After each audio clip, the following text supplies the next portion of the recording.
Estamos meditando em Colossenses. Então abra aí a sua Bíblia em Colossenses capítulo 1. E vamos ler versículos 9 a 12. Colossenses 1, 9 a 12. Vou ler.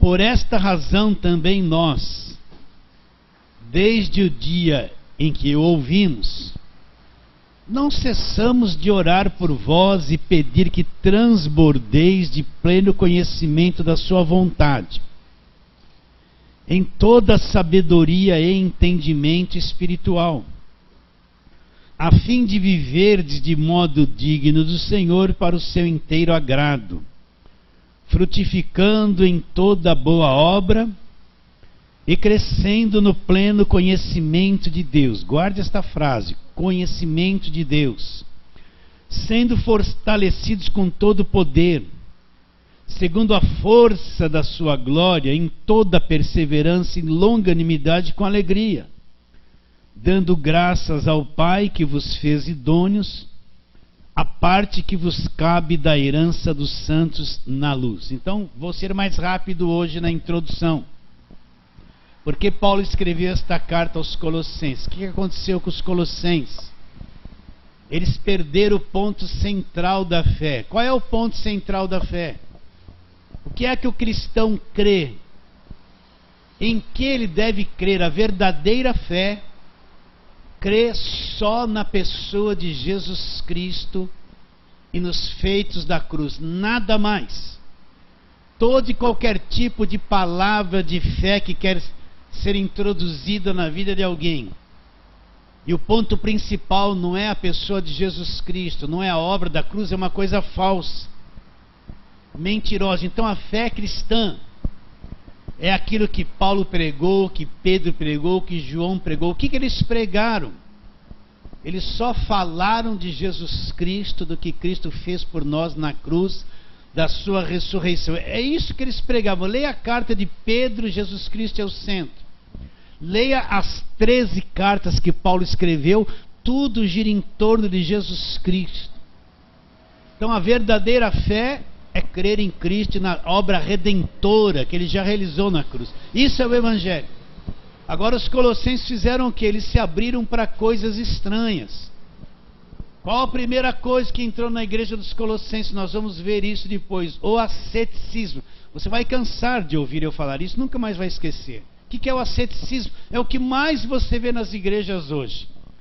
Tudo tem um custo. O asceticismo é você fazer coisas que te penalizem, que lhe custem. E às vezes até lhe tragam sofrimento. Não é? Aquele rigor ascético. Então eu tenho que fazer coisas que às vezes me trazem punição para a minha carne. Me trazem até sofrimento psicológico. Porque me falaram que se eu fizer isso e praticar isso, eu vou agradar a Deus. Então você vê as pessoas sendo levadas a dar todo o dinheiro que tem, ficar sem nada para provar a Deus, para encurralar Deus na parede. Você vê isso. Você vê pessoas, jejum, tem a vida toda se matando, ficando sem comer. Isso que se praticava muito na lei, na velha aliança, porque ela acha que se ela privar o corpo dos direitos do alimento que tem, e ficar sem comer, passar fome, ela vai agradar a Deus, ela vai ter poder. Então ela vai ser mais forte. Você vê as pessoas subindo no monte, ficando uma noite toda sem dormir, achando que vão receber um poder de Deus.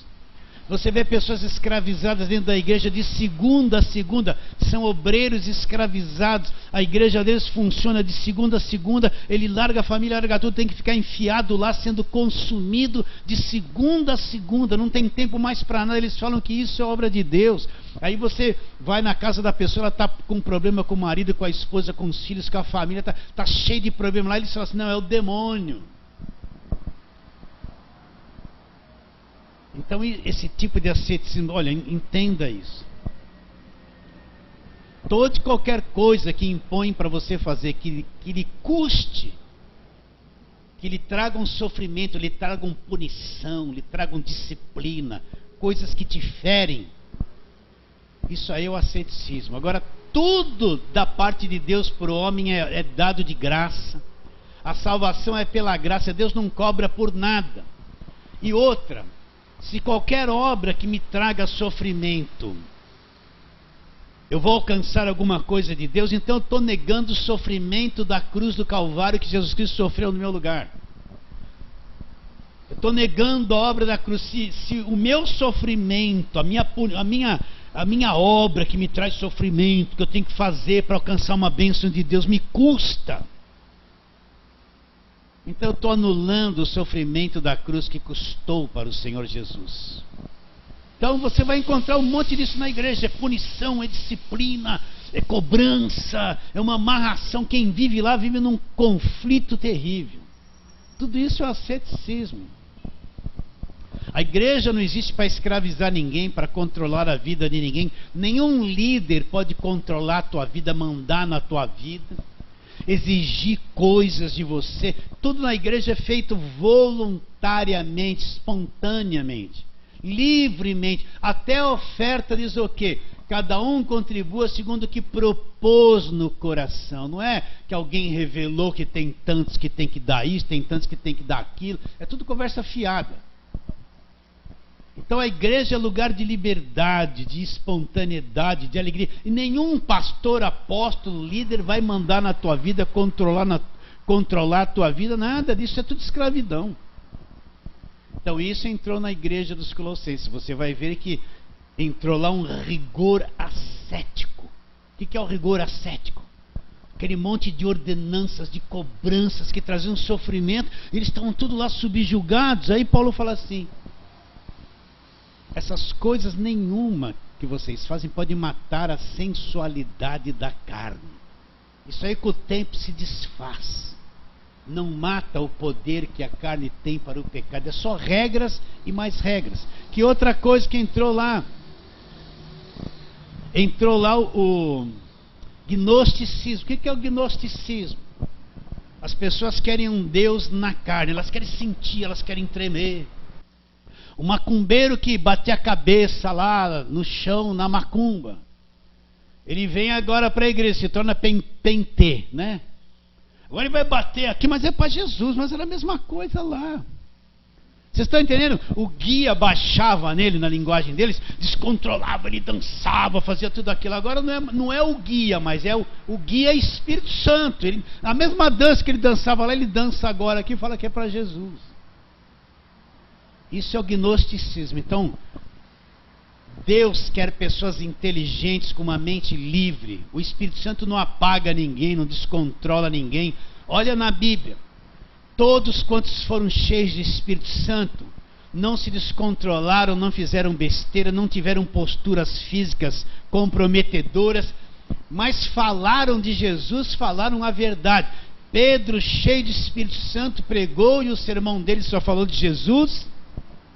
E 3.000 almas se converteram. Está lá. Paulo, cheio do Espírito Santo, não se descontrolou, sapateou, nunca falou nada de canela de fogo, nem sapato de fogo, nada desses besterol que existe no meio do pentecostal.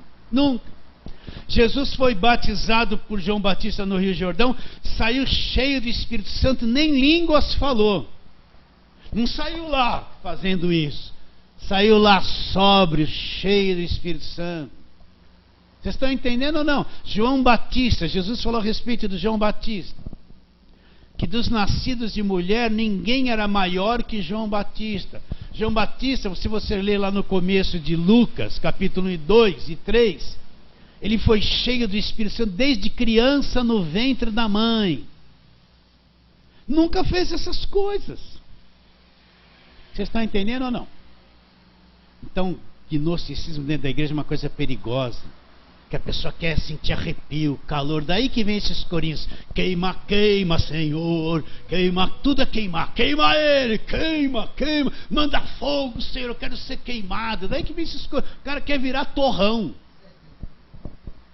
Você não vê Paulo falando manda fogo, quero ser queimado. Você vê um monte de música que fala de fogo, sem sentido, não tem nenhum sentido no evangelho. E está todo mundo lá. É o gnosticismo. Deus é espírito, Deus não é uma emoção. Fé não é uma emoção. Fé é uma convicção aqui dentro do meu espírito do conhecimento da verdade. Então isso entrou na igreja. Eles estavam fazendo, sabe o que lá nos Colossenses? Culto para anjos. Jesus já tinha sido posto de lado. Eles estavam fazendo culto dos anjos, né? Que nem a gente vê, olha o anjo chegou, o varão de branco chegou. Olha o anjo com a bandeja de prata derramando um óleo. Olha o anjo da unção. Já tive lugares que falava isso direto. Culto para anjo. Deixaram Jesus de lado e faziam um culto para anjo. Qual outra coisa que entrou? O misticismo. Hoje em dia você vê cultos na igreja que fala assim, ó: Jesus Cristo é o Senhor. Igreja da Eterna Aliança, Igreja da Graça, Igreja Mundial do Poder de Deus. Só que se você entra lá é macumba pura. Eles estão dando sal grosso, não estão? Igreja da Graça, dando água do Rio Jordão. Jesus Cristo é o Senhor, mas estão lá dando terra ungida no envelope que veio lá de Israel. Não é verdade? Sim ou não?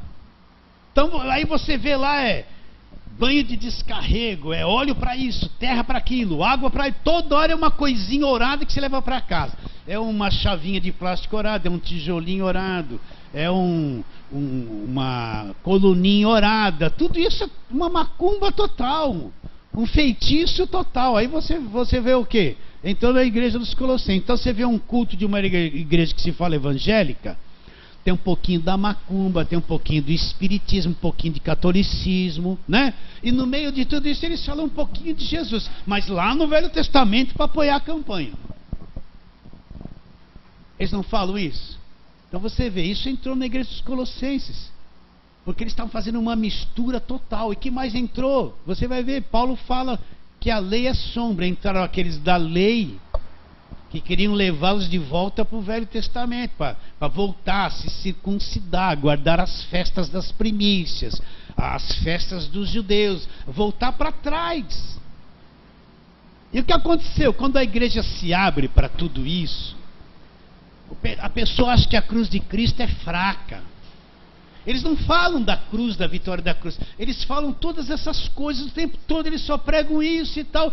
Quando volta alguma coisa para a cruz, para que Cristo fez, parece uma coisa fraca, sem sentido, sem alegria, sem vitória. Porque a vitória está no sal grosso que eu vou levar. A vitória está no sacrifício que eu vou fazer. A vitória está no monte que eu vou subir. Eu vou ter vitória. Mas a vitória está na cruz. É estranho para eles isso, porque eles só vivem debaixo da lei, da velha aliança. Está claro isso na sua mente? Aqui eu não preciso falar isso. Eu falo para aqueles que estão na internet, que estão saindo desse sistema, estão acordando. É mais para isso. Por isso que eu repito muito essas coisas. Então Paulo escreve essa carta para dizer: o que vocês estão fazendo? Vocês se abriram para tudo isso, estão esquecendo Jesus Cristo, o que Ele fez na cruz, a obra redentora, o sacrifício perfeito. Vocês estão aí fazendo culto a anjos. Entrou aí no meio de vocês aqueles que têm uma mente carnal, que tem um montão de visão. Estou vendo isso, estou vendo, estão controlando vocês. Nós vamos ver com as visões que eles estão tendo. Vocês estão voltando para a lei, vocês estão cheios de rigor, de ascético, e deixaram o Cristo de lado, perderam a fé principal na pessoa de Jesus. Encheu de coisa. Então esse é o perigo. Hoje em dia a igreja se abriu para tudo, tem um pouquinho de tudo. Aí você vai ver a fé das pessoas, elas não sabem que crer. Você vai fazer uma visita para elas, tem uma prateleira lá, o altar das coisas ungidas, 100 objetinhos ungidos assim, está lá. Eles não sabem o que crer. Chega para eles e fala assim: olha nos meus olhos, você tem certeza da salvação eterna? Para uns é até estranho perguntar assim, porque eles estão em lugares que não falam nada de salvação. É só de alcançar e conquistar coisas. Então Paulo escreve essa carta para corrigir, trazer a fé deles de volta. Você vai ver a partir do versículo 13 do capítulo 1, quando ele começa a falar que ele nos libertou. Ele vai começar a falar a obra da cruz, nos libertou do império das trevas. Talvez a semana que vem a gente entre nisso. Então Paulo escreve essa carta para quê? Para limpar a mente deles dessas coisas erradas. para trazê-los de volta à verdadeira fé, para corrigir. Vocês estão crendo em coisas que não devem crer, vai ficar confusa a cabeça de vocês, a igreja de vocês vai entrar em confusão. E chegamos nesse capítulo, no versículo 9, que nós falamos isso a semana passada lá. Por essa razão também nós, desde o dia em que ouvimos, não cessamos de orar por vós e de pedir que transbordeis no pleno conhecimento da sua vontade. A semana passada nós trabalhamos em cima disso. Como é que eu vou conhecer a vontade de Deus? E fomos lá em Romanos 12. Se eu não tiver uma mente renovada, uma mente nova, eu não vou compreender a vontade de Deus. Se os véus da religião não for removido da minha cabeça, dos meus olhos, se eu não tiver um conhecimento da palavra, o que vai acontecer? Eu não tenho uma mente renovada, então eu não vou compreender o que é a palavra de Deus, o que é a vontade de Deus. Eu vou achar que a vontade de Deus é isso, me dá aquilo, me dá dinheiro, me dá casa, eu vou comer o melhor dessa terra, eu vou ficar rico. Eu vou achar que a vontade de Deus é só isso, mas eu nem entendo o que é a vontade de Deus. Então todo o meu relacionamento com Deus é baseado na minha vontade com Ele, eu não sei o que Ele quer de mim. Eu acho que Ele é aquele Deus da lâmpada que ele sai, eu faço os pedidos, Ele tem que responder, aí eu vou dar 10% para Ele. Eu vou achar que é só isso. Vocês estão entendendo ou não? Então, se eu não tiver o que é uma mente renovada, meus irmãos? Nós aprendemos tanta coisa no passado, ouvimos tanta coisa. Muitos de nós ficamos 15, 20 anos numa igreja que não ensinou nunca o Evangelho. Nós estamos engolindo tudo aquilo. Ó, quantas camadas de ensinos errados foram caindo aqui, ó, caindo. Aí eu começo a entender um pouquinho do Evangelho, mas olha quanta coisa tem que ser removida. As pessoas têm dificuldade de entender o Evangelho. Você chega para uma pessoa e fala assim, ó, você é salvo de graça, pela graça, não é por obras. Ela tem uma enorme dificuldade de entender, porque ela aprendeu que tem que fazer tanta coisa para manter-se salva, para alcançar a salvação. Aí vem uma coisa totalmente contraditória, ela tem um acúmulo de coisa errada ali de anos. Se não tiver uma mente renovada, vai ser difícil entender esse evangelho, essa nova aliança. A pessoa viveu na igreja há 15 anos, só pregou o Velho Testamento. Ela viveu lá no judaísmo a vida inteira. Aí quando ela vem para uma carta de Paulo aos Romanos, aos Gálatas, nossa, que linguagem é essa? Não tem nenhuma guerra aí. Não está falando do inimigo. Não está falando de conquista. Está dizendo que o homem não é justificado por obras. Eu gosto de fazer coisas. E isso não resolve nada. Ela entra em crise, não, isso é do demônio. Ela vai falar assim, porque a cabeça dela está tão religiosa que ela não entendeu o Evangelho ainda. Então, mente renovada. Como é que a mente vai ser renovada? Aquele exemplo bem simples. Antigamente tinha aquelas fitas cassete, não tinha? Você tinha aquele gravadorzinho, né? Aí estava lá gravado 5 samba de Martinho da Vila, né? Hã? Você ouviu o Martinho da Vila? Eu sou da velha guarda, até sambava o Martinho da Vila. Detesto samba hoje. Aí você se converte, né? Grava em cima daquela fita só louvor. Limpou o lixo, veio, e louvor da graça, porque tem certos louvores que é a mesma coisa que o samba do passado, né? Sim ou não? Então uma coisa que estava gravado ali, mensagens erradas, passou uma coisa por cima, limpou e aquilo que estava torto se consertou, produz uma coisa boa. É isso que é uma mente renovada. Agora acontece isso, vem aqui em nome de Jesus, que eu vou impor as mãos e a sua vida vai ser transformada. Não vai. Eu tenho que ir me expondo à palavra da graça, o Evangelho, e aprendendo pouquinho por pouquinho. Ele vai entrando, tirando um monte de lixo dali, tirando um monte de lixo dali, mexendo nas minhas emoções. Aí ela vai renovando, eu vou tirando o que é errado e pondo o que é certo. Isso demora alguns anos. Alguns anos, não é em um dia, é alguns anos. Alguns anos. Agora, se eu me expor ao ensino da palavra constantemente, o caminho é mais curto. Se eu não me exponho, não aprendo, então eu vou ser muito lento, vai ser demorada a renovação da mente. Aí sim depende de você. O quanto você está com sede, vai se expor ao ensino da verdade. Está claro isso? Então agora vamos entrar na parte B do versículo 9. Olha lá. Vou ler o versículo 9 de novo. Por esta razão também nós, desde o dia em que ouvimos, não cessamos de orar por vós e de pedir que transbordeis do pleno conhecimento da sua vontade. Olha lá que coisa interessante. Em toda sabedoria e entendimento espiritual. Então existe um entendimento espiritual, não é o mesmo entendimento que eu tenho das coisas do mundo, da vida, do mundo visível, é um entendimento espiritual. É isso, é diferente. É bem diferente de entendimento espiritual. Eu posso ter um entendimento religioso de muitas coisas e até citá-las para você, mas não ter nenhum entendimento espiritual daquilo até que eu estou falando para você. Está cego para isso. Ele continua dizendo, olha lá. A fim de viverdes de modo digno do Senhor para o seu inteiro agrado, em toda boa obra, e crescendo no conhecimento de Deus. Então, como que é? Eu tenho que ter um entendimento espiritual e crescer no conhecimento de Deus. Então, eu não conheço Deus em um minuto. Eu tenho que ter entendimento espiritual e o conhecimento de Deus eu vou crescendo. É uma coisa contínua. Crescendo, enxergando o mundo invisível. Enxergando a fé sobrenatural.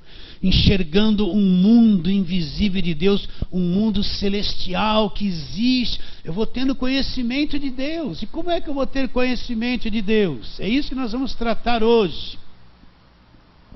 Então, tudo começa com a palavra de Deus. Vamos lá, João capítulo 6. João, Mateus, Marcos, Lucas, João capítulo 6.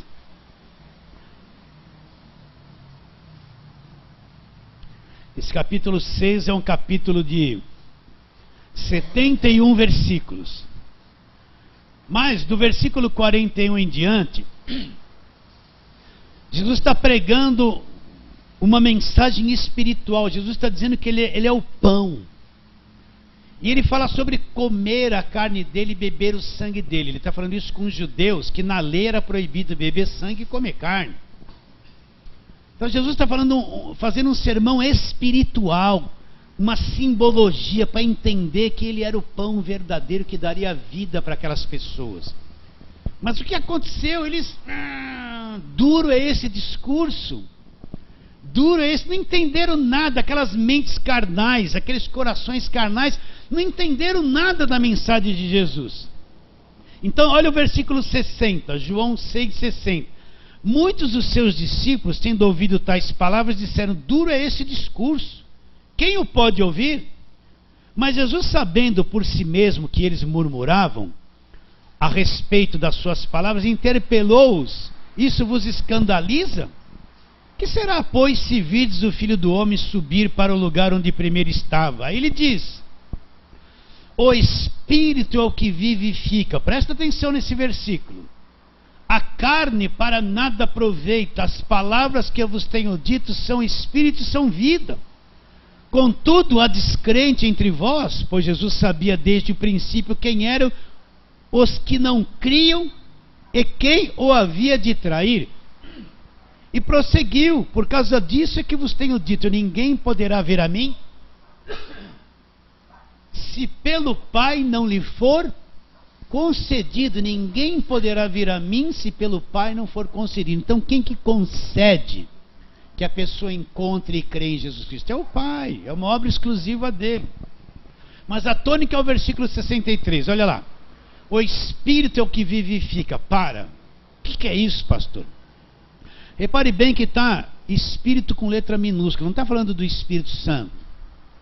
Está dizendo o espírito humano, a coisa acontece lá dentro, no nosso espírito. O que torna a palavra viva é aquela obra do Espírito Santo dentro do nosso espírito. Ele está dizendo, o espírito é que torna a coisa viva. Por isso que você tem que entender uma coisa, eu posso fazer um seminário, Eu posso ouvir um monte de coisa, fazer 500 estudos bíblicos, ter tudo isso aqui na minha cabeça memorizado. Mas a coisa fica viva aqui, ó, a distância daqui para o coração às vezes é anos. É anos para a palavra ficar viva dentro de mim. É anos, eu sei a letra aqui na minha cabeça, que nem 2 vezes 2, 4. Mas eu não tenho o espírito da palavra, não é vivo dentro de mim ainda aquilo. Vocês têm experiência de uma coisa que vocês leram, acharam que sabiam, um dia vocês leram, ficou viva dentro de mim. Nossa, eu lembro uma vez um pregador, isso há 30 anos atrás, eu já falei isso para vocês. Ele falou assim, o campo de batalha na alma. Eu não sabia nem o que era a alma. Ele falou, a luta que você vai travar na tua própria alma. Eu falei, nossa, que bonito, né? 10 anos depois, quando eu entendi o que era a alma, o que era esse mundo emocional, que a grande batalha era naquele mundo emocional que a gente tem dentro da gente, o conflito está ali, não é diabo, não é demônio, é minha própria alma.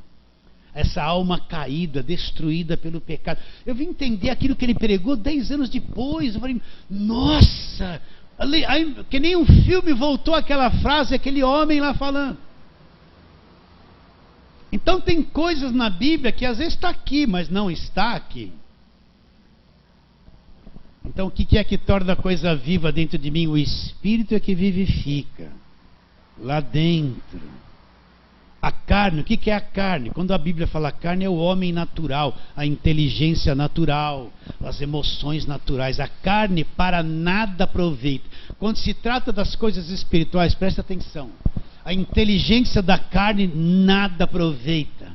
O mundo da carne não presta para nada.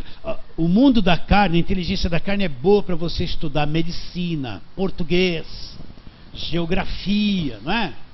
Você estudar informática, você tem uma memória que vai assimilar. Isso são as coisas dessa vida. É bom.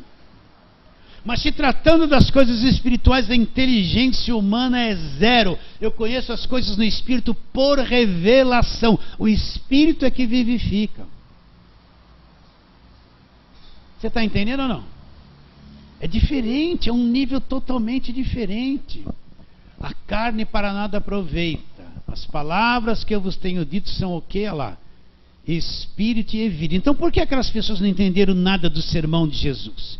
Se você for ler depois, mais para frente, a maior parte dos discípulos abandonaram Jesus, não andavam mais com ele, não entenderam o que ele falava. Por que aquelas pessoas não entenderam o que Jesus pregou? Porque está tudo na carne, a mente carnal, inteligência carnal, aquele monte de judeu que não podia beber sangue, esse cara está falando para beber o sangue dele. Não é, nossa, vou comer a carne dele, será que um pedacinho de um bifinho para cada um vai dar para todo mundo? Ele vai matar, ele assar. Olha, vocês estão entendendo? Então muitas vezes certas interpretações da Bíblia é uma mente carnal, ele interpreta de acordo com a razão do homem. Aí que vem esse monte de pregação atrapalhada, confusa, sem sentido, que não é evangelho. É mais fácil pregar coisa que a minha cabeça. Eu entendo, olha lá. O Davi rodou uma pedrinha, jogou no gigante. Minha mente entende, isso é legal. Eu já assisti um filme, vou pregar isso, empolgante. Minha mente entende que Elias orou, caiu fogo do céu. É fogo, manda fogo, Senhor, é fogo. Oh, Elias orou e o fogo desceu. Que glória! Minha mente entende isso. Mas minha mente entende a cruz é loucura para os que se perdem. Para quem está perdido é loucura, mas para nós que somos salvos, poder de Deus. Então nós vamos fazer a loucura da pregação. Vamos ser salvos pela loucura da pregação, Paulo fala. Então é bom ser inteligente, mas a sabedoria do mundo não traz revelação da palavra de Deus. Você pode ver que tem um monte de gente que fez curso de teologia 3 anos e não entendeu até hoje o que é graça de Deus, o que é evangelho. Não entendeu. É muitos que entram em contato comigo e falam, pastor, eu fiz até teologia, agora que eu estou entendendo o evangelho. Eu falo, amém. Por que não entendeu? Ele foi lá, aprendeu a parte histórica, a formação do povo de Israel, aprendeu tudo aquela, é muito bonito a história, aprendeu a história. Aí cada carta de Paulo foi só uma pinceladinha por cima. Olha, Paulo escreveu essa carta, isso assim, vamos para outra, chegou no Apocalipse, acabou o estudo do Novo Testamento. Aprendeu tudo isso, fez um seminário. Aí lá no seminário não estudou versículo por versículo, Colossenses, não. Não entendeu o Evangelho. Vocês estão entendendo? Não. Fez bastante trabalho, correu, leu 500 livros, mais que a Bíblia. Lê o livro do autor tal, faz trabalho desse livro. Aí você vai ver todos esses livros. Cadê o Evangelho da Graça? Nenhum. E falou um montão de história, um montão de coisa. Cadê o Evangelho? Não tinha nos livros. Ele tinha que fazer o esboço dos livros e fazer um trabalho. Não entendeu. Quer fazer seminário? Faz. Quer fazer estudo bíblico? Faça. Mas entenda isso que eu estou querendo te dizer. A carne para nada aproveita. As palavras que eu vos tenho dito são o quê? Uma coisa viva. As palavras que eu vos tenho dito são espírito. É viva, é uma coisa viva. É uma coisa viva, não é uma coisa morta. Quer ver? Vamos lá. Hebreus capítulo 4, vamos lá. Hebreus capítulo 4.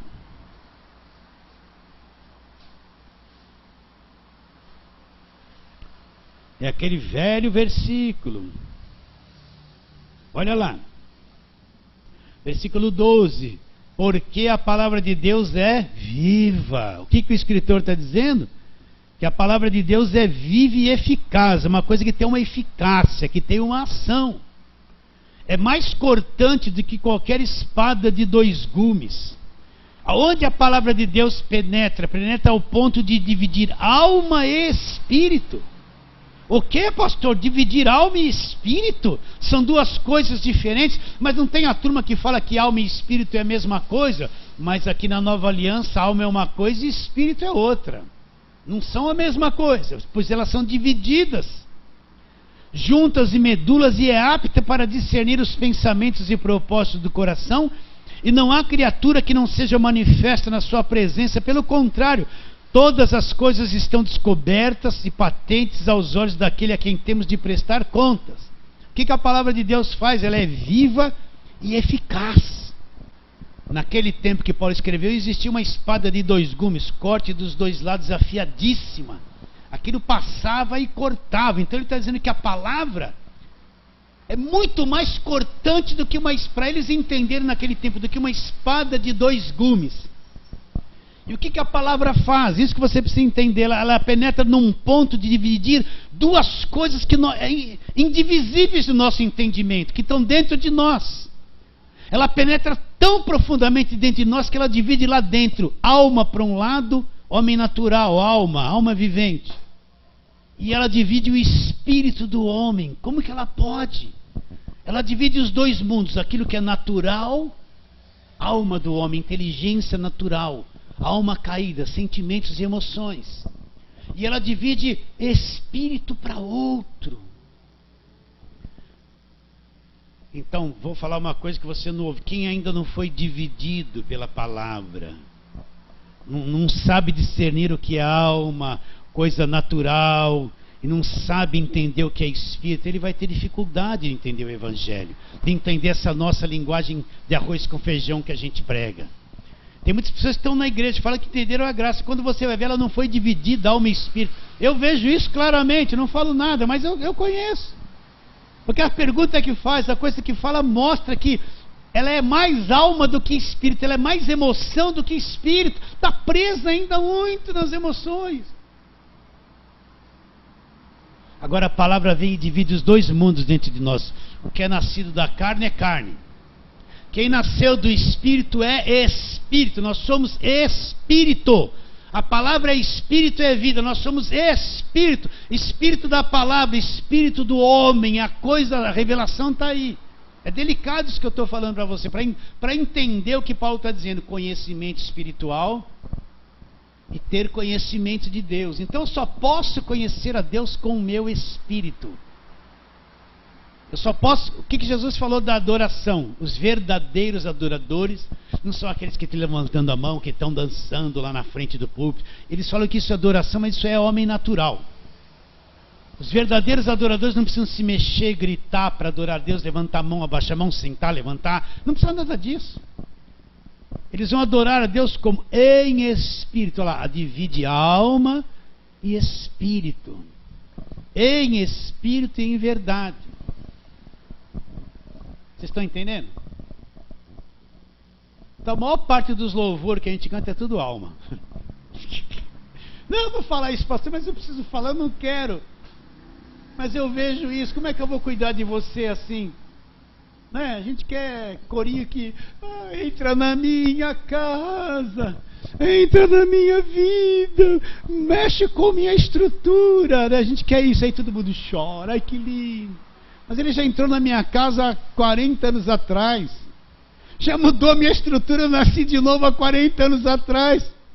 Mas aí quem está na alma, ai que lindo. Quem está no espírito, ai que droga de música. Olha os da alma, tudo chorando, tudo contente. Aí as irmãs se emocionam mais, né? Aí todo mundo chora, e levanta a mão, fica tudo assim. Aí aparece lá na televisão aquelas irmãs, eles gostam de filmar isso para dizer, tá vendo que poder de Deus? Aí aparece lá nas pregações da televisão, a irmã assim, com um risquinho de lágrima assim, né? Aí o homem assim com a mão, um risquinho assim, olha que poder, poder da alma. Poder da alma, nada mais, não tem separação nisso. Estou achando que isso é o poder de Deus, as emoções. Aí essa mesma irmã gosta do Roberto Carlos. Aí ela chega em casa, ouve uma música do Roberto Carlos da velha guarda, a mesma lágrima aparece. Não é louvor, é do Roberto Carlos, mas do Roberto. Chora na igreja e chora assistindo o Roberto Carlos. A mesma alma em ação. Só que na igreja ela é religiosa. E no Roberto Carlos ela voltou da religião. É o mesmo louvor em coisas diferentes. Vocês estão entendendo o que eu estou dizendo ou não? Não dividiu alma e espírito. Então a palavra divide, então presta atenção. Meu Deus do céu, como é que eu vou te explicar isso? A minha maior alegria é quando eu olho, a pessoa pergunta alguma coisa e fala, eu vejo nos olhos, olha a divisão acontecendo. Essa pessoa está entrando no campo espírito, entendendo o evangelho, entendendo a palavra que é espírito, que é vida. Está entendendo a obra da cruz, olha a coisa evoluindo dentro dela. Isso para mim é maior que alguém chegar e falar assim, ó, esse olho aqui eu era cego, eu passei água, estou vendo meio embaçado, mas estou vendo. Para mim isso é muito maior, porque isso aí só está com o olho vendo, não está vendo lá com os olhos espirituais. Vocês entendem ou não? A palavra divide alma e espírito. Enquanto você não for bem dividido pela palavra, nós vivemos muito na carne, nas emoções, na alma, nas sensações. Nós vamos brigar, nós discordamos, não entendemos certas coisas e nos tornamos presas fáceis para as falsas doutrinas. Porque qualquer coisa, nossa, veio uma mentira, eu acredito, fico balançado por ela. Ouvi a verdade de 10 anos, e uma coisa na mentira, acaba acreditando, deixando a verdade de lado. Não tem nada do espírito nisso.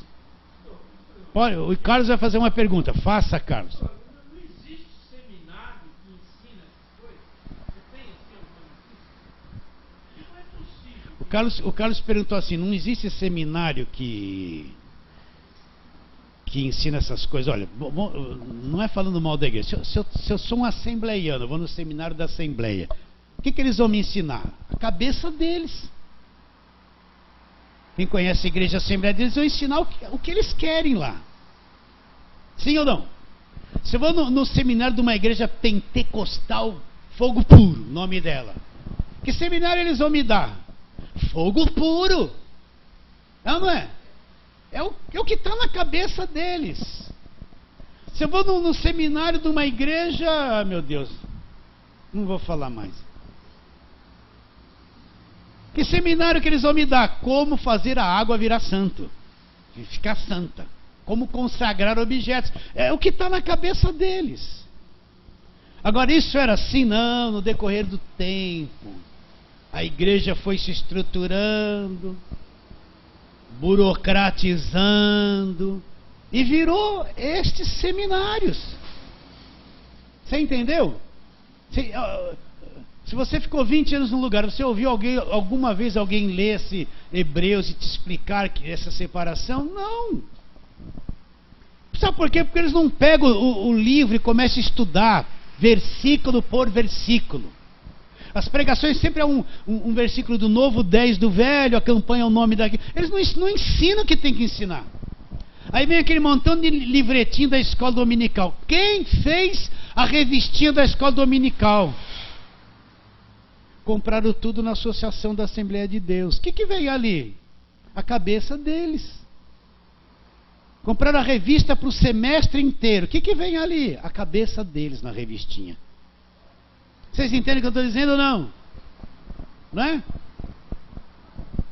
Então está cheio de seminário. Olha, você pode aprender muita coisa boa sobre a história, um montão de coisa boa do seminário. Mas o verdadeiro seminário é aquilo, a palavra que eu vos tenho dito é Espírito e vida.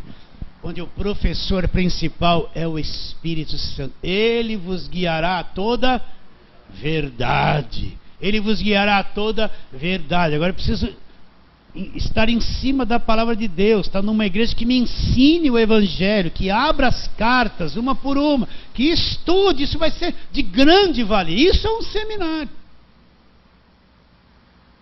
Eu sei que tem um monte de gente que vai depois pôr lá, não gostei, está errado. Pode pôr, eu não estou nem aí para isso. Eu fiz 300 e eu fiz tanto curso de batalha espiritual, tudo quanto é seminário de libertação e cura interior. Nossa, como estava a posse da bênção. Eu já fiz tudo isso. Tive que deixar essa bagagem toda no lixo. Não me revelou nada do Evangelho. Só heresia, só coisa enganosa. Curso de batalha espiritual. Me apresentaram mais de 200 nomes de demônio. Falei, de onde vem esses nomes de demônio? Fulana de tal estava orando, Deus revelou. Revelou para aquele monte de nome de demônio revelado pelas pessoas. Onde está na Bíblia? Não está. E a gente acreditando. Seminário de batalha espiritual. Fuja! Fuja! Fuja disso. Vai te deixar mais confuso do que qualquer outra coisa. Então a palavra divide alma e espírito. É isso, é isso. Enquanto não houver essa divisão, ainda eu sou o crente da alma, na carne, religioso. Mas conforme eu vou aprendendo o Evangelho, olha, eu não sei se consigo terminar isso. E a palavra vai entrando, ela vai dividindo. Religião para cá, alma para cá, sensação, emoção. E o espírito, para você vai entrando num novo campo desconhecido que você não sabia. Mesma coisa que você pegar um telescópio, você nunca viu as estrelas, as constelações. Aí você pega um telescópio, você só vê a estrelinha assim passando na rua, lá a lua lá, ali tem uma estrelinha, né? Aí vai na praia, olha, tem mais estrelinha. Aí você pega um telescópio bom, uma madrugada, céu limpo, você põe aquilo no olho, você vê milhares de estrelas, constelações, você fala, nossa, eu estou entrando num campo. A gente só viu uma pintinha lá, só viu uma coisinha, não dava nem atenção. Mas olha que aquilo cresce, entrei numa dimensão, estou vendo coisas extraordinárias. A alma, o Espírito te mostra isso. O Espírito te mostra isso, está bem claro? Qual é o meu objetivo principal da igreja Crer Somente? Só prega arroz com feijão. E que você veja isso. Porque eu estou vendo um pouquinho. Oh, como é grande. Ah, Deus, me faz isso, me faz aquilo. Deus não precisa nada. Eu quero entrar aí, ó. Eu quero entrar aí. Isso aqui é capim. Eu quero entrar aí, eu quero sair. Eu preciso me tira um pouquinho do corpo para chegar aí, só um pouquinho, mas não me mata, me manda de volta. Nem devia falar essas coisas para você. Acho que eu me precipitei. Só um pouquinho. Então ela divide. Agora vamos lá, segunda carta de Paulo aos Coríntios. Segunda carta de Paulo aos Coríntios. Capítulo número 13, é aquele negócio lá da velha e da nova aliança, né? o ministério da nova aliança, o véu de Moisés, mas não é isso que eu vou falar. Quero só falar aqui, capítulo 3, versículos 5 e 6.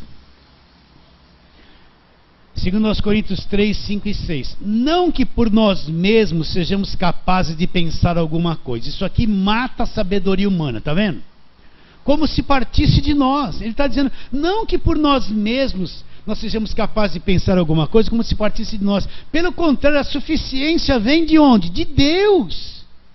Então nós não temos capacidade de pensar essas coisas. A mente humana, a alma, o raciocínio humano não tem condições de ver isso. A suficiência vem de Deus, olha lá, que nos habilitou para sermos ministros do quê? Da velha aliança ou da nova aliança? Para sermos ministros da nova aliança, não da letra, mas do Espírito, porque a letra, que letra é essa? É letra da lei, é Velho Testamento, a lei de Moisés, é velha aliança, não da letra, porque a letra mata, mas o Espírito faz o quê?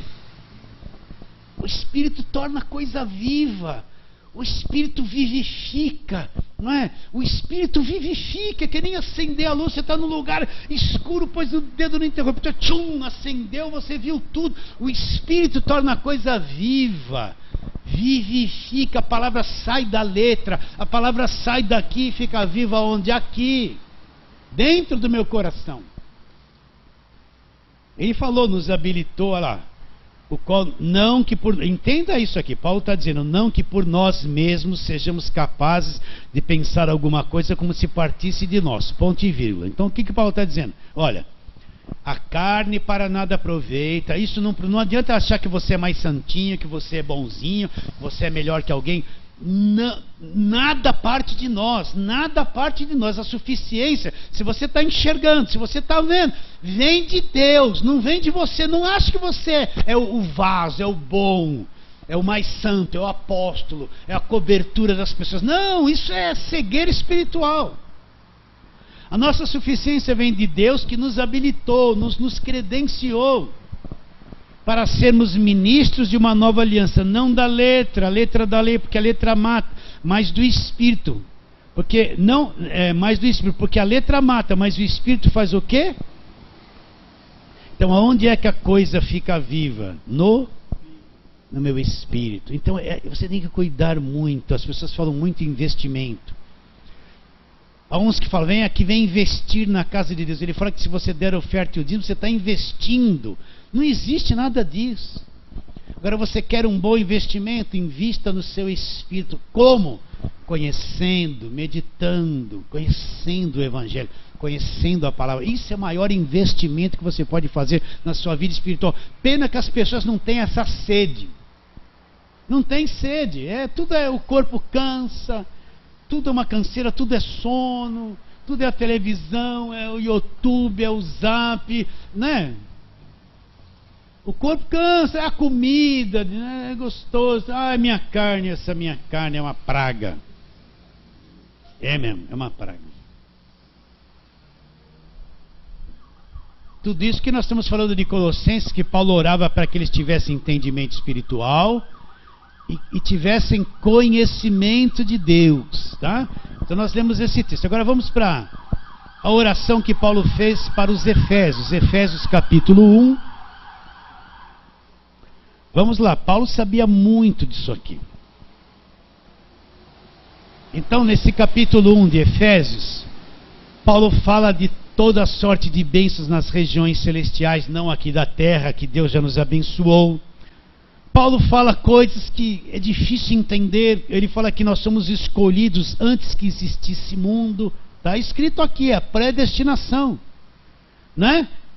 Fala que nos predestinou para Ele para a adoção de filhos através de Cristo. Então, Deus nos predestinou antes da fundação do mundo. Agora, minha mente carnal, que vem de uma igreja que prega a salvação por obras, se esforça muito, faz isso para você continuar sendo salvo, ele não vai ter nenhum entendimento para entender que Deus nos predestinou antes da fundação do mundo.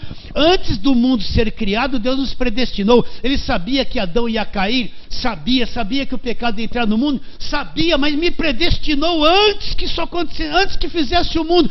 Pastor, isso é demais para mim, então deixa isso de lado. Só no Espírito é que dá para ver isso. Deus tem controle de tudo, não tem nada que Ele não saiba. E Paulo falou que nós somos chamados para o louvor da glória da sua graça. No versículo 7 ele fala da redenção. Ele fala que Deus derramou isso abundantemente sobre nós. Ele fala que na plenitude do tempo tudo, olha o que ele fala aqui, ó. Versículo 9. Desvendando-nos o mistério da sua vontade. Deus tem uma vontade foi desvendada na nova aliança, esse mistério da vontade de Deus. Qual é o mistério da vontade de Deus? Que propuseram em Cristo. Olha lá, versículo 10. De fazer convergir nele, na dispensação da plenitude dos tempos, todas as coisas, tanto as do céu como as da terra. Para aqui. Então qual é a vontade de Deus? Cristo, o centro de todas as coisas. O controlador, o administrador de tudo, tudo converge para Ele, tanto na terra como no céu. Por isso que a nossa fé está só nele. Isso é a vontade de Deus. Cristo, o administrador, o gerenciador, o controlador, o dominador, tudo converge para Ele. Por isso que a fé cristã é só Cristo e nada mais. Isso é um mistério que lá na velha aliança não conheceram. Mas para a nova aliança foi desvendado. Deus tirou o véu e fez Paulo entender isso. E Paulo fala que nós fomos feitos herança para Deus. Paulo fala que nós somos selados com o Espírito, e o Espírito é a garantia, o penhor. Depois que Paulo fala tudo isso, ele deve ter pensado assim: nossa, eu falei tanta coisa profunda, mas a cabeça deles, eu acho que eles vão pegar 1% do que eu falei lendo essa carta que eu estou escrevendo para eles. Preciso orar. Preciso orar. Vocês estão entendendo ou não? Ele falou coisa... Olha, esses primeiros 14 versículos tem tanto ensino da nova aliança, tem tanta coisa gloriosa, só os lugares celestiais que me fascinam. Tem tanto recurso, tanta coisa que confirma o evangelho da graça, que é o evangelho, que Paulo chegou e falou: agora o que eu vou fazer? Vou orar. Então Paulo vai orar, versículo 15. Por isso também eu, tendo ouvido a fé que há entre vós no Senhor Jesus, e o amor para com todos os santos, não cesso de dar graças por vós, fazendo menção de vós nas minhas orações. E o que Paulo pedia nas orações dele para a igreja, se fosse no nosso tempo: receba, Deus manda carro, manda casa, manda vitória, manda isso, manda o marido, manda a esposa. E ia estar alguém lá no púlpito gritando essas coisas. Sai, demônio! Só ia estar assim. Agora Paulo está orando, dando graças e pedindo o que para os Efésios? Para que o Deus de nosso Senhor Jesus Cristo, Pai da glória, conceda uma coisa aos Efésios. O que? Olha lá. Vos conceda em seu espírito, ou espírito de sabedoria e revelação, no pleno conhecimento de quem? De Deus. O que Paulo está orando para os Efésios? Que Deus conceda, Pai, conceda a eles. Paulo olha para aquela igreja que ainda não era madura. Conceda, vê o clamor do coração de Paulo, aquele clamor, aquele fogo, né? Conceda a eles lá no espírito deles sabedoria, revelação. De quê? Você que está de camisa branca, é isso que te digo, é essa revelação frajuta? É isso? Isso que é a revelação? Revelação de um pleno conhecimento de Deus, para que lá dentro deles eles tivessem uma abertura no espírito, tivessem um pleno conhecimento de Deus. O que nós lemos lá em Colossenses? O que Paulo está pedindo? Que eles tenham entendimento e sabedoria espiritual, que eles tenham um pleno conhecimento de Deus. Aqui o que Paulo está fazendo na oração? Está orando que Deus, Pai, conceda a eles lá dentro espírito de sabedoria e revelação, para que eles venham ter um pleno conhecimento teu. Que ele sabia que ainda aquela igreja era menina, criança, infantil, não tinha profundidade para enxergar o que Deus é grande e maravilhoso. Está muito acima dessa igreja organizada. A pessoa constrói um templo, Deus está aqui, casa de Deus. Casa de Deus somos nós. Não é um templo de Salomão. A turma vai lá achando que Deus está lá dentro. Vou me encontrar com Deus. Não entende que a casa de Deus somos nós. Olha a cabeça. Para que o Deus de nosso Senhor Jesus Cristo, Pai da glória, vos conceda espírito de sabedoria e revelação no pleno conhecimento dele. Olha lá agora que Paulo continua dizendo. Iluminados os olhos do vosso coração. Então ele fala que o nosso coração tem olhos. Lá no nosso espírito tem olhos. Para serem iluminados os olhos do nosso coração. Para enxergar o quê? Para enxergar o quê? Olha lá. Para saber, para que eles soubessem qual era a esperança do seu chamamento. As pessoas foram chamadas, se tornaram filhas de Deus, nasceram de novo, se tornaram redimidas, para eles saberem o que significa isso, o que é isso, o que é ser um filho de Deus. Para saber qual a esperança do seu chamamento e qual a riqueza da glória da sua herança dos santos.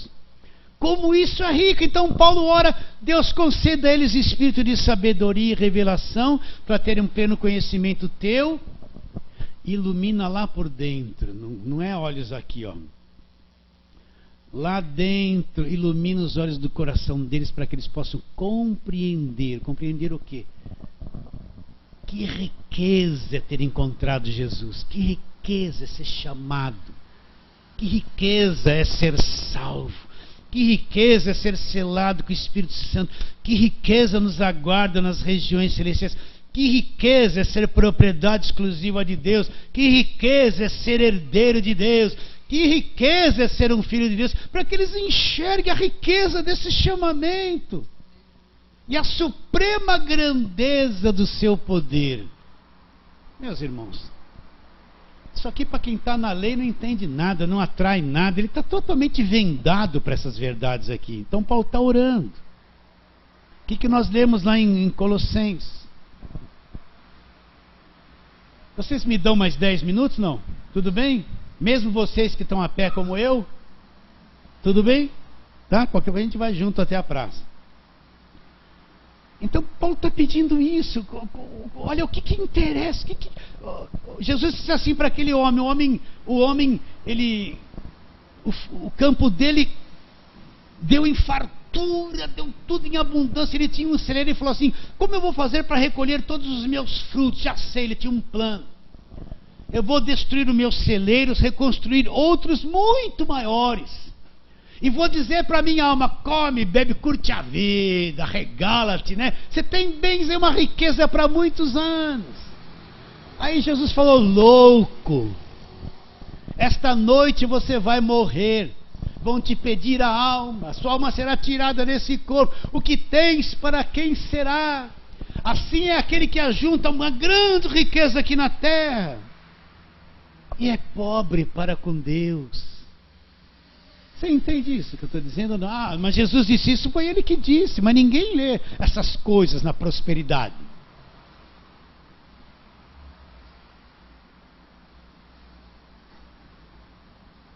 Ilumina os olhos do coração. É por isso que todo culto, toda vez que eu vou abrir a palavra, ministrar, eu falo: Deus, abre o nosso entendimento. Você me cansa de pedir isso, porque eu peço sempre, não vou parar, acreditando que a cada domingo, a cada terça-feira, olhando para você, falando essas verdades, de repente acontece dentro de você, de repente você vai enxergar mais, você vai brotar, vai mergulhar, sabe? Eu estou aqui por causa disso. Porque eu vou dizer uma coisa chata é ser pastor. Coisa chata, cansativa é ter igreja. Eu quero ter uma vida livre, minha carne quer. Eu não quero ficar preso com vocês. Vocês que se virem. Agora eu tenho que estar aqui o tempo todo. Me disciplinar o tempo todo. Nossa, esse pastor é doido. Não sou doido não, estou falando a verdade. Tem que ser chamado pastor. As pessoas falam: ô pastor, já quer que eu esteja de paletó e gravata. Eu falo: não, eu estou de chinelo mesmo. Esse pastor é meio do mundão. Aonde eu vou falar que eu sou pastor, eu tenho que falar: seu pastor. Não posso rir mais porque falaram que eu sou pastor. Ah, eu vou na praia, põe um short na canela. Pastor de short na canela. Quer que eu vou o quê? De calça? Quer que eu vou de calça? Né? Já vi gente na praia indo de paletó e gravata mergulhando. As irmãs que saem até aqui, mas gostam da água. Tem que ir com a doutrina da igreja. Eu já vi isso. É um saco ser pastor. Pode deixar essa palavra aí. Mas eu tenho que estar aqui. Eu tenho um chamado, eu tenho que falar isso até morrer. Não tem retrocesso, eu tenho que cumprir isso com boa vontade. Pastor, isso vai para a internet? Vai mesmo! Tem um monte lá atrás que gostaria de falar, mas ele tem que estar assim atrás do púlpito. Irmãos, graça e paz, vamos começar o culto, porque ele ganha um grande salário. A igreja sustenta ele. Tem um monte de rico lá, se ele falar alguma coisinha meia torta, vão mandar ele embora, porque ele é empregado da igreja. Então ele tem que manter aquela aparência, tá sempre assim para todo mundo. Não pode falar essas coisas, mas por trás ele tá por aqui dessa gente. Então por isso que cada domingo, hoje eu passei a manhã toda pensando em você. Não devia falar essas coisas, mas é agora a hora, meditando nisso. Aí à tarde antes de vir para cá, dei uma parada, de uma deitada na cama, não para dormir, mas para pensar nesses versículos, para ter conteúdo para chegar aqui e falar isso para você sem te agredir, acreditando que Deus vai fazer uma coisa dentro de você, está fazendo, acreditando que o teu espírito vai ser despertado, acreditando que lá na eternidade um dia eu vou chegar diante de Jesus Cristo e Ele vai olhar tudo que eu falei, vai julgar tudo que eu falei. Espero que Ele fala, bom servo, bom e fiel, né? Alguém vai falar, mas ele põe calça jeans e tênis, não é fiel. Mas Jesus vai falar, mesmo com jeans e tênis é fiel, pregou a verdade. Vai ou não vai? É isso que Deus quer. Então, meus irmãos, nossa, hoje eu viajei aqui, hein? Viajei. Mas vamos em frente. Ilumina os olhos do coração. Ilumina os olhos do coração. Não, eu vou terminar. Tem outras duas coisas aqui que eu vou falar, mas já são 21h18. Vamos ficar por aqui, eu não vou prender vocês não. A não ser que vocês queiram fazer a vigília. Não, né? Vocês já estão cansados, né? Só mais uma coisinha, vai. Vocês me deram 10 minutos, só passou 5. Primeira carta de Paulo aos Coríntios, vamos lá. Capítulo de número 2.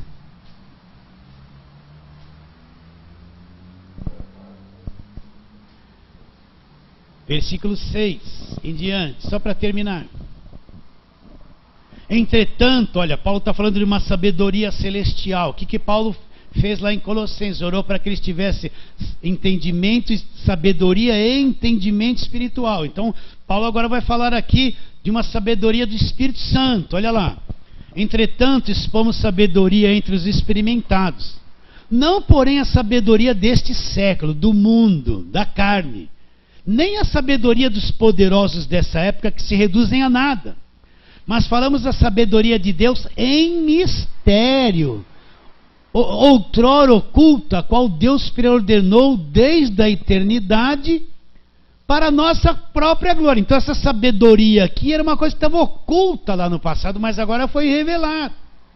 Sabedoria essa que nenhum dos poderosos desse século conheceu, porque se tivesse conhecido, jamais teriam crucificado o Senhor da glória.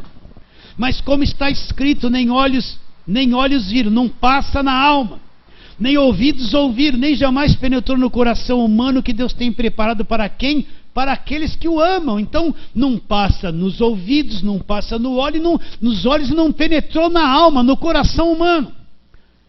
Essa coisa que Deus tem preparado para aqueles que o amam. Mas, então Paulo, como você ficou sabendo dessas coisas? Olha o versículo 10. Mas Deus nos revelou pelo Espírito Santo. Olha aí, Espírito com letra maiúscula, Espírito Santo. Porque o Espírito a todas as coisas perscruta, até mesmo as profundezas de Deus, porque qual dos homens sabe as coisas do homem, senão seu próprio o Espírito que nele está? Assim também as coisas de Deus, ninguém as conhece, senão pelo Espírito de Deus. Como que Paulo ficou sabendo dessas coisas? Deus nos revelou. Espírito de sabedoria, de revelação, sabedoria espiritual, conhecimento espiritual, iluminar os olhos do coração para compreender, ter um pleno conhecimento de Deus. Nós temos tudo isso. Então, como que Paulo ficou sabendo essas coisas que olho não viu, que ouvidos não ouviram, que não passou na alma, nas emoções do homem? Paulo fala, Deus abriu o nosso entendimento, nos revelou pelo Espírito. O Espírito conhece tudo, o Espírito é Deus, conhece todas as profundezas de Deus. Qual homem sabe as coisas do homem, senão o Espírito do homem que nele está? Assim, as coisas de Deus só conhece o Espírito de Deus.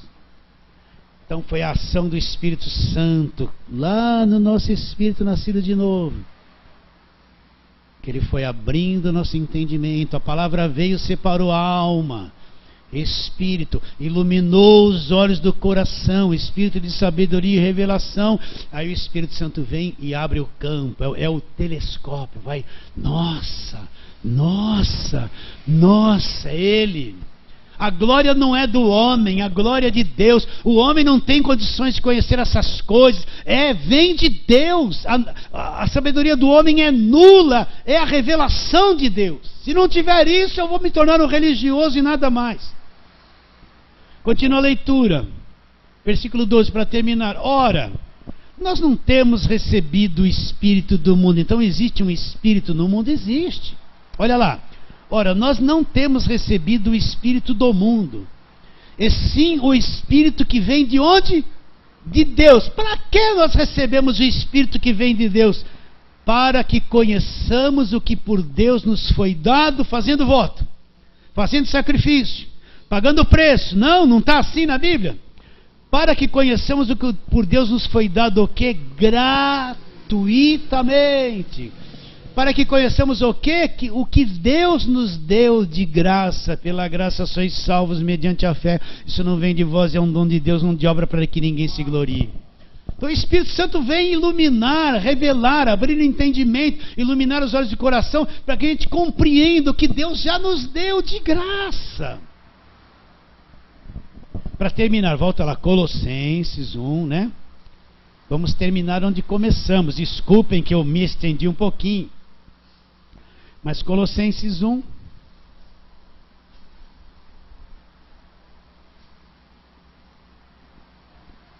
Estou demorando um pouquinho, mas vamos lá. Colossenses 1, 9.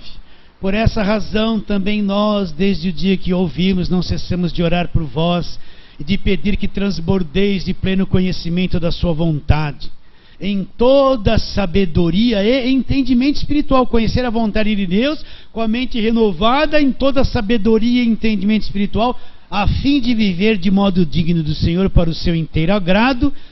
Aí sim vem o fruto, frutificando em toda boa obra, crescendo em quê? No pleno conhecimento de Deus. Olha lá, sendo fortalecidos com todo o poder, segundo a força da sua glória, em toda perseverança e longanimidade com alegria, dando graças ao Pai que nos fez idôneos. Ele nos fez idôneos. Idôneos para quê? A parte que nos cabe da herança dos santos. Então existe uma herança dos santos. Onde está essa herança? Aqui na terra ou nos céus? Não, na terra não. Herança dos santos na luz. Lá é chamado de luz também. Fala assim, amém.